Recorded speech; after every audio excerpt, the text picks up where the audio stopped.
धर्मपुर नाम का एक छोटा सा गांव था जहां कुछ समय से ऑटो रिक्शा वाली चुड़ैल का खौफ फैला हुआ था। कुछ लोगों का कहना था कि रात को गांव में एक ऑटो रिक्शा वाली चुड़ैल घूमती है और जो कोई भी उसकी ऑटो रिक्शा में बैठ जाता है वो फिर कभी वापस नहीं आता, जिस वजह से रात के समय लोग ऑटो रिक्शा में बैठने से बहुत डरते थे। तभी एक रात एक आदमी जो उस गाँव में नया था ऑटो रिक्शा ढूंढ रहा था। अरे ये कैसी जगह पर आ गया मैं, एक भी ऑटो रिक्शा नहीं है यहाँ पर। तभी उसे एक सब्जी वाला वहाँ से अपना ठेला लेकर जाता हुआ दिखाई देता है। अरे ओ भैया, जरा सुनो तो। हाँ बोलो भैया। यहाँ पर कोई ऑटो रिक्शा मिल सकती है क्या? मुझे अर्जेंटली सोनपुर गांव पहुँचना है। लगता है आपका दिमाग खराब हो गया है, तभी इतनी रात को इस गांव में ऑटो रिक्शा ढूंढ रहे हो। मतलब? अरे रात को गांव में एक चुड़ैल ऑटो रिक्शा लेकर घूमती है। अगर गलती से भी आपको वो मिल गई ना तो फिर कभी आप वापस नहीं मिल पाओगे। इसलिए खैरियत यही होगी कि चुपचाप यहाँ से पैदल पैदल निकल जाओ। हाँ, ये सब बोलकर सब्जी वाला वहाँ से चला गया, लेकिन बिरजू पर उसकी बातों का कोई असर नहीं हुआ। वो अभी भी ऑटो रिक्शा ढूंढ रहा था कि तभी कुछ देर बाद एक ऑटो रिक्शा उसके सामने आकर खड़ी हो गई। ऑटो चालक ने अपने चेहरे पर एक मास्क पहना हुआ था और सर पर एक टोपी पहनी हुई थी और खाकी रंग के कपड़े पहने हुए थे। क्या बात है साहब, इतनी रात को इस गाँव में इस तरह घूम रहे हो? कहीं जाना है तो मैं छोड़ दूं? अरे हाँ भाई, मुझे सोनपुर गांव जाना है, जल्दी से चलो।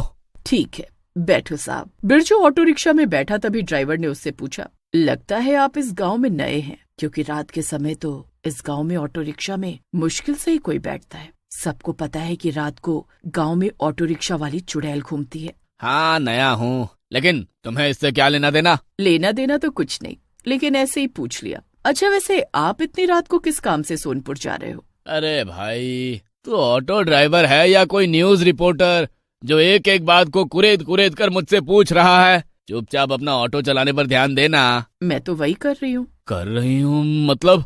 कौन हो तुम? वही जिसके डर से ये गांव वाले रात को ऑटो रिक्शा में नहीं बैठते। क्या? तभी ऑटो रिक्शा रुक जाता है और ऑटो ड्राइवर अचानक पीछे मुड़ता है और अपने चेहरे का मास्क हटाता है। वो ऑटो रिक्शा वाली चुड़ैल थी, जिसे देखकर बिरजू की सिट्टी पिट्टी गुम हो जाती है। बिरजू ऑटो से भागने की कोशिश करता है, लेकिन तभी ऑटो रिक्शा इतनी स्पीड से रोड पर चलने लगता है और देखते ही देखते हवा में उड़ते हुए गायब हो जाता है। कुछ दिन बाद, अरे वो ऑटो वाले, जल्दी से ऑटो शुरू कर, मुझे लेकर चल यहाँ से। जी साहब। चुड़ैल ने अभी भी अपने चेहरे पर मास्क और सर पर टोपी पहनी हुई थी। वो ऑटो चलाती हुई गाना गुनगुनाने लगती है। अमावस की रात है, मोर गाए, पपी है गाए, झूमे चंद्रमा। अरे ये कैसा भूतिया गाना गा रहे हो तुम? जब मैं खुद भूत हूँ तो भूतिया गाना ही तो गाऊंगी ना। क्या? सच सच बताओ, कौन हो तुम? चुड़ैल पीछे मुड़कर अपने चेहरे से मास्क हटाती है और ऑटो रिक्शा उड़ते उड़ते हवा में पहुंच जाता है और वो आदमी गोपाल भी चुड़ैल के साथ ऑटो में कहीं गायब हो जाता है। उसकी पत्नी को उसकी बहुत चिंता होती है।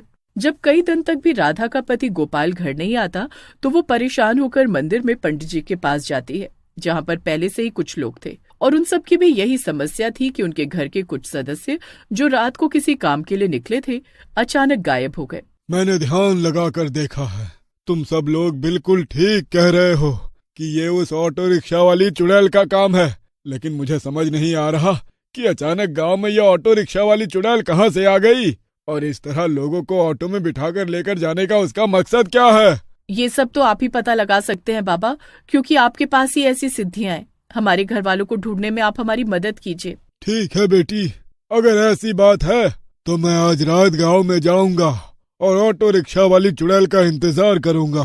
रात होते ही पंडित जी गांव में सैर पर निकल जाते हैं। वो गांव की हर एक गली और रोड पर घूमते हैं। तभी उन्हें घूमते घूमते एक ऑटो नजर आता है। वो जल्दी से ऑटो के पास जाते हैं। अरे ऑटो वाले, जरा ऑटो तो रोकना, मुझे पास वाले शिव मंदिर में जाना है।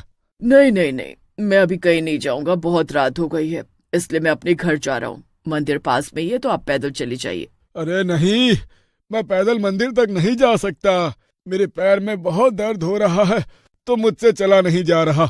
तुम एक काम करो, मुझे ऑटो में छोड़ दो। अरे लेकिन मैं आपको अपने ऑटो में नहीं बिठा सकता। पंडित जी समझ जाते कि ये वही चुड़ैल है, इसलिए वो जबरदस्ती उसके ऑटो रिक्शा में बैठने लगते हैं, लेकिन तभी उनके सामने से ऑटो रिक्शा कहीं गायब हो जाता है। अरे ये क्या हुआ?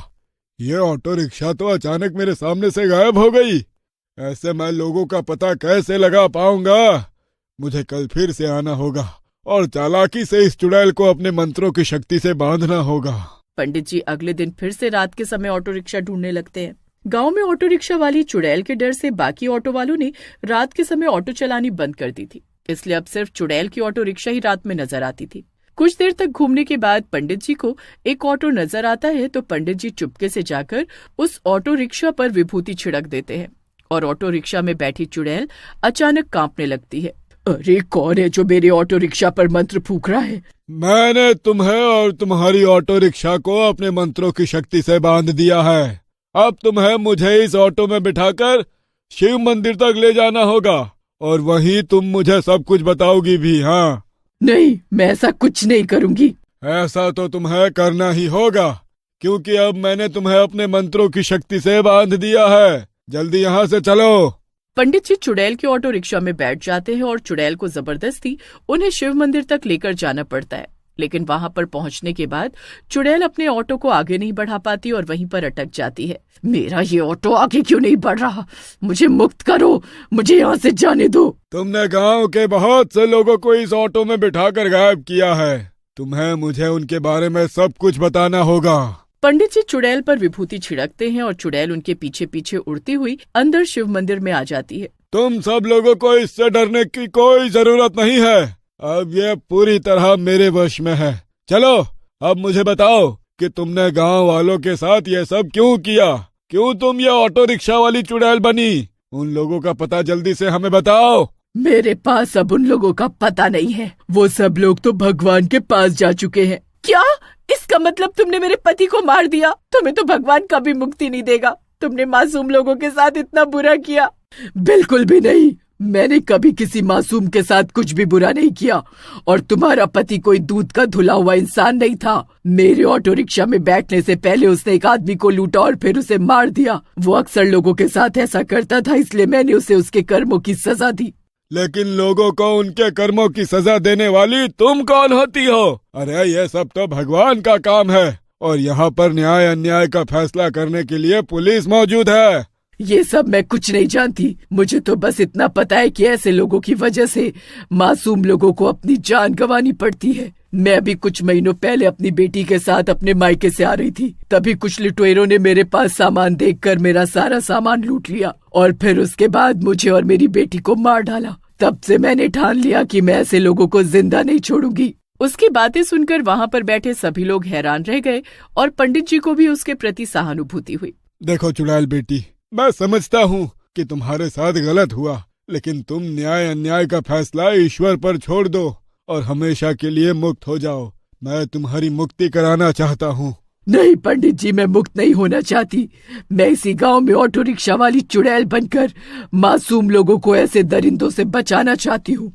मैं आपसे वादा करती हूँ कि मैं कभी किसी मासूम को परेशान नहीं करूंगी, लेकिन किसी गुनहगार को बख्शूंगी भी नहीं। ऑटो रिक्शा वाली चुड़ैल की सच्चाई जानने के बाद पंडित जी भी उसे छोड़ देते हैं और गांव में जो भी गलत काम करता था उसे ऑटो रिक्शा वाली चुड़ैल अपने आप सजा दे देती थी। उसके खौफ से गांव में लोगों ने गुनाह करने बंद कर दिए और पूरा गांव गुनाह मुक्त हो गया।